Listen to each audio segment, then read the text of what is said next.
Friends, ایک بار پھر آپ کے سامنے ایک لیٹسٹ ویڈیو لے کے حاضر ہیں اور آپ کے سامنے یہ سلائیڈ سامنے ہے عباسڈ خلیفیٹ کا پارٹ 3 ہے، جس کے اندر ہم کچھ ٹاپکس کور کرنے جا رہے ہیں۔ اگر جو لوگ میری پارٹ 1 اور پارٹ 2 کو دیکھنا چاہیں تو لنکس جو ہیں وہ ڈسکرپشن کے اندر موجود ہیں۔ ٹھیک ہے جی، آگے چلتے ہیں۔ تو ٹاپکس آج جو میں کور کرنے والا ہوں اس کے اندر 3 عباسی خلیفہ یعنی کہ المہدی، الہادی اور ہارون کو میں کور کروں گا۔ اس کے ساتھ ساتھ برما کڈس فیملی جو کہ کس حد تک اثر انداز رہی پورے کے پورے دور کے اندر، خصوصاً جو ہے ہارون رشید تک کا دور ہے، عباسڈس کا جو انقلاب آیا امیاد کو انہوں نے ہرا کے جو ہے وہ ایک سلطنت قائم کری۔ اس کے اندر برما کڈس کا کیا رول تھا اور برما کڈس کیا ہے یہ تو وہ سب دیکھیں گے۔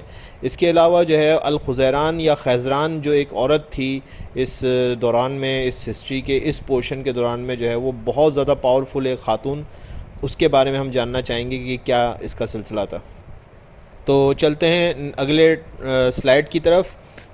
میرا نام محمد نوفل صفوان ہے، I belongs to sun Naufal's academy.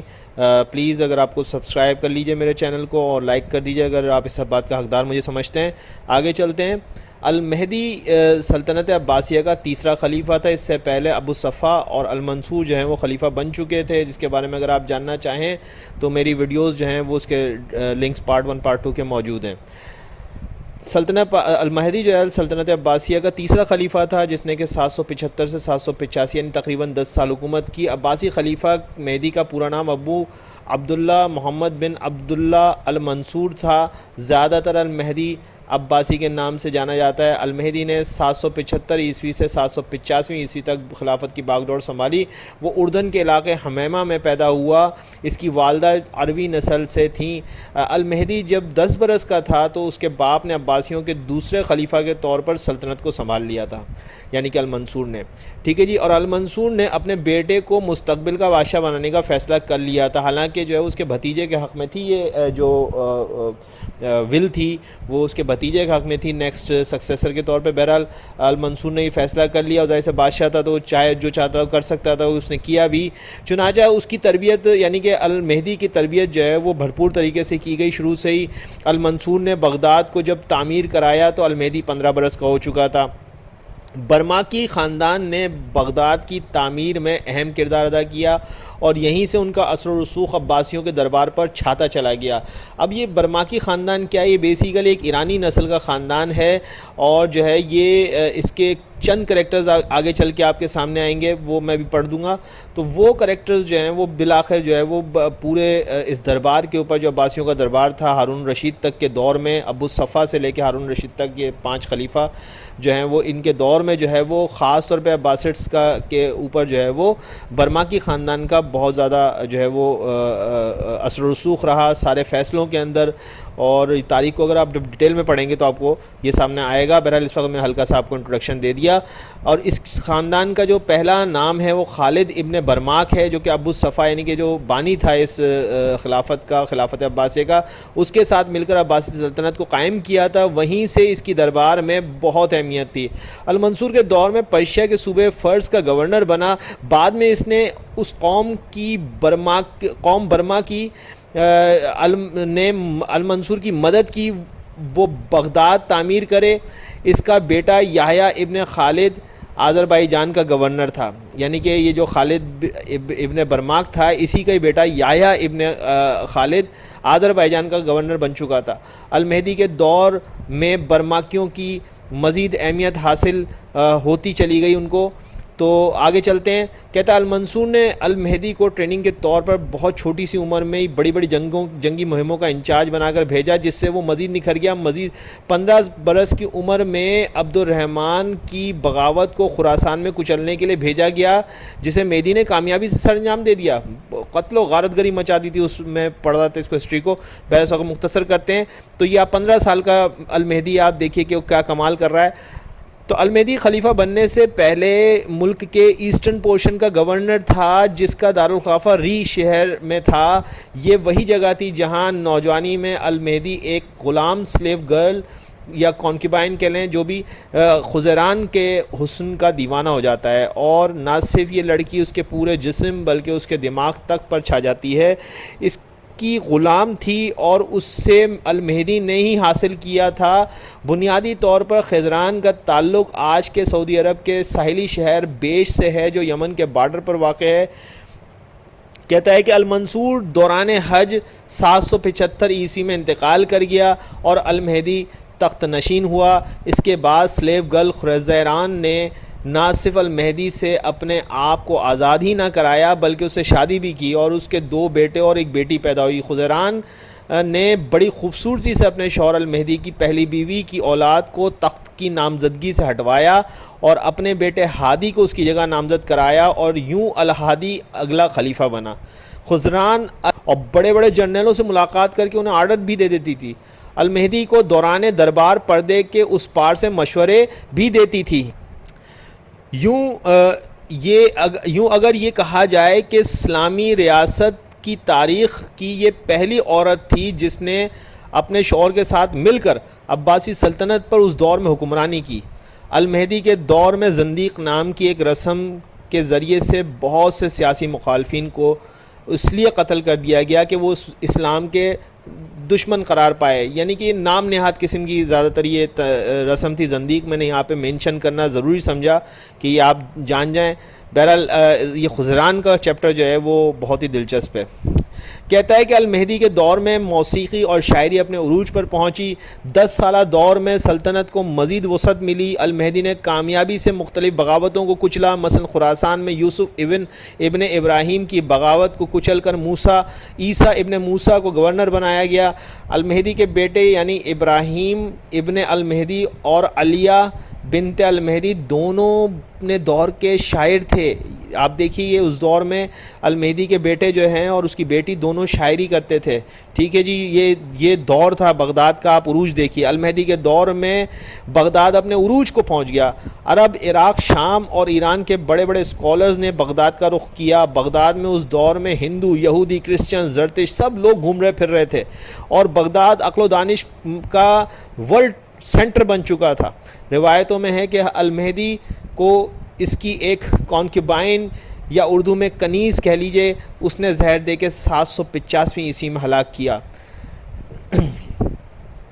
الہادی چوتھا عباسی خلیفہ 785 عیسوی سے 786 عیسوی تک جو ہے وہ تقریباً 14 ماہ خلیفہ رہا، ٹھیک ہے جی۔ اب یہ مہدی کا جو ہے وہ بیٹا الہادی جیسا کہ ول تھی اور اس کی خزران جو اس کی ماں تھی اس نے کسی طریقے سے جو ہے اس بات کے لیے المہدی کو راضی کر لیا تھا، تو خزران کی مدد سے جو ہے وہ الہادی بہرحال جو ہے وہ سلطنت کی باغ دوڑ سنبھالنے میں کامیاب ہو جاتا ہے اور یہ اس کی ماں خزران کی محنت تھی۔ چنانچہ خزران اب بھی اپنی منمانی کرنے کی کوشش کی جسے الہادی نے دبانے کی ہر ممکن کوشش کی۔ حیران کن طور پہ خزران جو ہے جو کہ اپنے شوہر کے دور میں بڑے آرام سے اور بڑی روانی کے ساتھ جو ہے وہ حکومتی فیصلوں میں شامل تھی، جب اس کا بیٹا الہادی جو ہے وہ تخت نشین ہوتا ہے تو وہ سوچ رہی تھی کہ شاید اس کی یہ منمانی جاری رہے گی، لیکن ایسا نہیں ہو سکا۔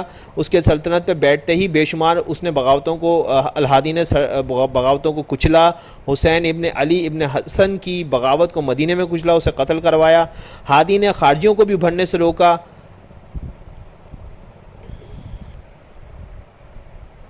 الہادی حیران کن طور پر تخت پر بیٹھنے کے 1 سال کے بعد ہی مر گیا۔ تاریخ طبری میں اس کا ذمہ دار اس کی ماں خزران کو ٹھہرایا گیا ہے، کیونکہ المہدی نے نہ صرف پردے کے پیچھے ہی نہیں بلکہ کھلے عام خزران یعنی اپنی والدہ کو سلطنتی امور میں حصہ لینے سے روکا، جبکہ خزران تو اس کے باپ کے دور میں بھی بڑے بڑے فیصلوں میں حصے دار رہی۔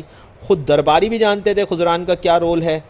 بہرحال الہادی اپنے محل میں مردہ پایا جاتا ہے اور یوں اس کی مختصر خلافت ختم ہو جاتی ہے۔ مرنے سے کچھ روز پہلے الہادی نے دربار کو بغداد سے شہر الحدیثہ شفٹ کیا تھا، ٹھیک ہے جی۔ اب آ جاتے ہیں پانچویں خلیفہ ہارون الرشید کا، جس کا دور 786 عیسوی سے 809 عیسوی تک کا ہے۔ ہارون الرشید بھی اپنے والد کی طرح روشن خیال تھا اور صرف 22 سال کی عمر میں خلیفہ بنا۔ یہ ہارون الرشید جو ہے وہ الہادی کا سگا بھائی تھا، یعنی کہ ان دونوں کے باپ اور ماں دونوں جو ہیں وہ ایک تھے۔ المہدی کا ہی بیٹا تھا یہ، خزران کا ہی بیٹا تھا یہ، ٹھیک ہے جی۔ اور جو ہے وہ یہ بھی بہرحال خزران کی کاوشوں کا نتیجہ تھا کہ جو ہے وہ الہادی کے بعد جو ہے وہ ہارون الرشید جو ہے وہ سلطنت کی باغ دوڑ سنبھالنے میں کامیاب ہو جاتا ہے۔ اور اس کا دور جو ہے وہ سائنسی، ثقافتی اور مذہبی رواداری کا دور کہلاتا ہے۔ اس کے دور میں حکومت میں فن اور حرفت موسیقی نے بھی عروج حاصل کیا۔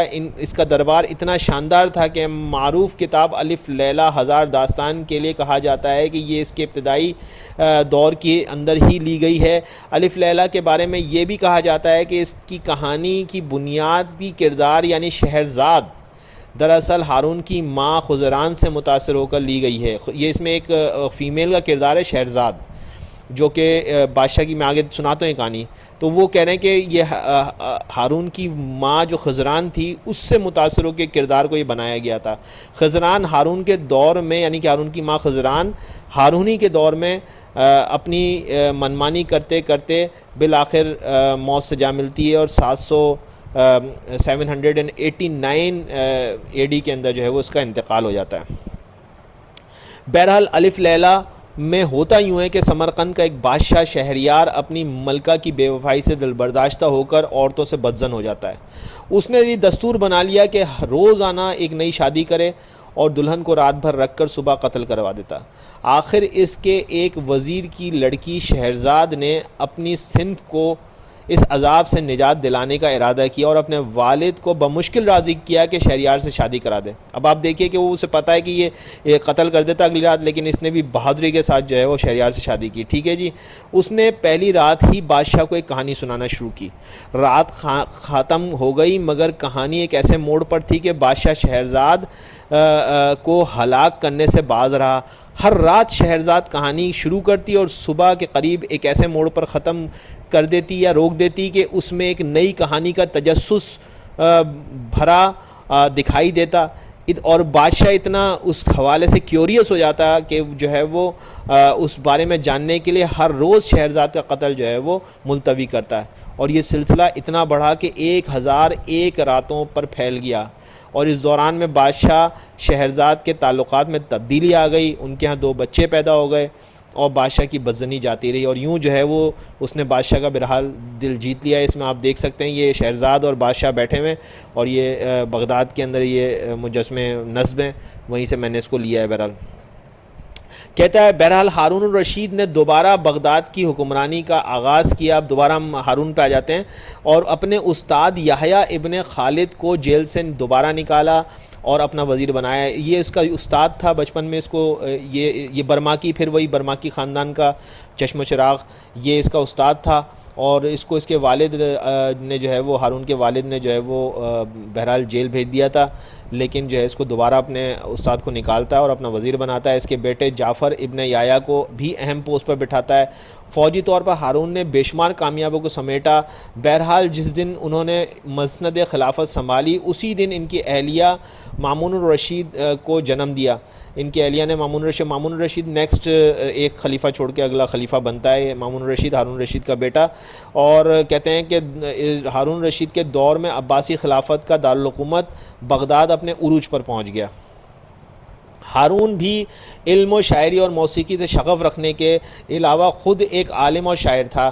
اسے جب بھی اپنے سلطنت یا پڑوسی سلطنتوں میں کسی عالم کا پتہ چلتا وہ اسے اپنے دربار میں ضرور طلب کرتا۔ اس کے دور میں خلافت عباسیہ کے چین اور فرانس کے ساتھ سفارتی تعلقات قائم ہوئے۔